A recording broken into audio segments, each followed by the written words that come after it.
tous, c'est avec une voix enrhumée que je vous présente la deuxième vidéo d'Imos et il s'agit d'un tuto pour réaliser un bracelet manchette. Pour ce faire, il vous faut une manchette, un métier à tisser, 3 couleurs de perles, une colle, du fil noir, mais ce n'est pas tout, sinon ce serait trop simple.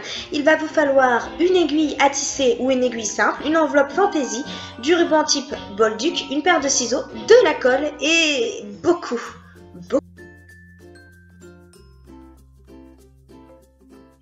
On va commencer par monter notre tissage. Pour ce faire, je prends ma bobine de fil noir et je vais effectuer une boucle assez large que je vais refermer avec plusieurs nœuds que je vais serrer très fort de manière à ce que la boucle ne bouge pas. On se sert du clou qu'il y a sur le métier à tisser pour attacher notre boucle que l'on vient de réaliser et on va commencer à tirer notre fil de manière à réaliser notre tissage. Donc comme vous pouvez l'observer, je vais d'un côté à l'autre côté en attachant et me servant du clou. À chaque fois, je fais le tour avec mon fil et j'espace d'un rang. On va placer 9 fils de manière à pouvoir tisser 8 perles.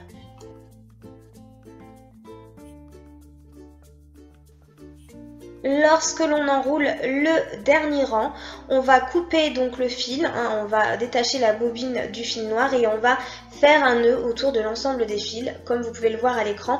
Moi je fais plusieurs nœuds pour être certaine que ça tienne. Prenez un mètre de fil et accrochez-le au premier rang de votre tissage à l'aide de quelques petits nœuds qui maintiendront votre fil. Si les 1 mètre de fil ne suffisent pas, réitérez l'opération. Il vaut mieux s'y prendre en plusieurs fois que s'en mêler les doigts et les pinceaux avec un fil qui est beaucoup trop long. On enfile 8 perles sur son aiguille.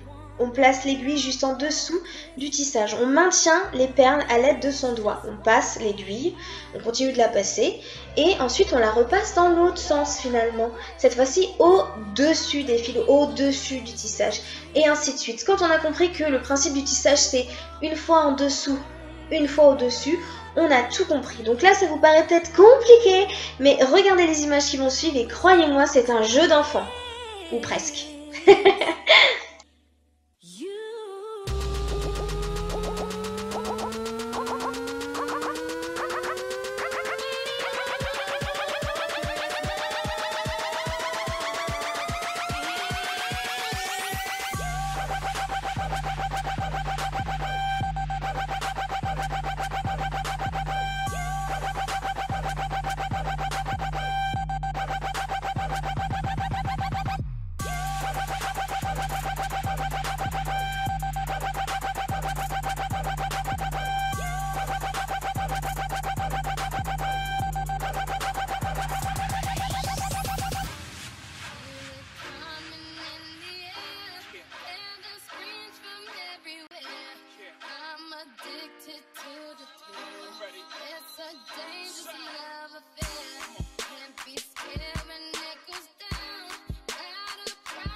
Nous arrivons à la fin de notre tissage et pour le fermer, donc nous allons terminer ces rangs en effectuant un tissage à l'aide du fil restant pour le fermer. Donc pour ce faire, c'est relativement simple. On va passer notre fil une fois au-dessus, une fois en dessous. Regardez les images.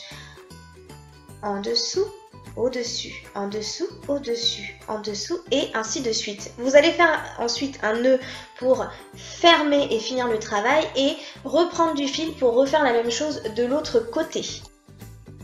On applique ensuite de la colle forte sur les extrémités. Si vous êtes jeune ou mineur, vous demandez à vos parents s'il vous plaît de vous aider.